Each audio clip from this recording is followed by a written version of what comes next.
ഒരിക്കൽ ഒരു നിരീശ്വരവാദി ഇങ്ങനെ ചിന്തിച്ചു: നമ്മൾ ക്രിസ്മസ് ആഘോഷിക്കുന്നതിൽ വല്ല കാര്യമുണ്ടോ? ദൈവം എന്തിന് മനുഷ്യനായി ജനിക്കണം? അദ്ദേഹത്തിനൊന്നും മനസ്സിലാകുന്നില്ല.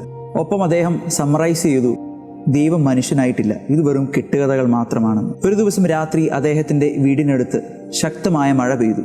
അദ്ദേഹത്തിന്റെ വീടിന്റെ അടുത്ത് ഒരു മരമുണ്ടായിരുന്നു. ആ മരത്തിൽ ഒരു കിളിക്കൂടുമുണ്ടായിരുന്നു. ശക്തമായ മഴയിൽ ആ കിളിക്കൂട് താഴെ വീണു.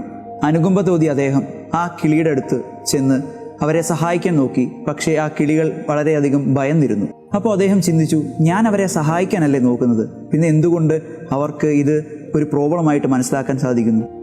അപ്പം അദ്ദേഹത്തിന് മനസ്സിലായി എന്തുകൊണ്ട് ദൈവം മനുഷ്യനായി പിറന്നുവെന്ന്. മനുഷ്യനോട് മനുഷ്യൻ സംസാരിച്ചാലേ മനുഷ്യനെ വല്ലതും മനസ്സിലാവത്തുള്ളൂ. അതുകൊണ്ടാണ് ദൈവം മനുഷ്യനായി വന്നതെന്ന്. ക്രിസ്തുവിന്റെ ജനനം യഥാർത്ഥത്തിൽ ഇതാണ്. ദൈവം മനുഷ്യനായി വന്നു. എന്തിന്?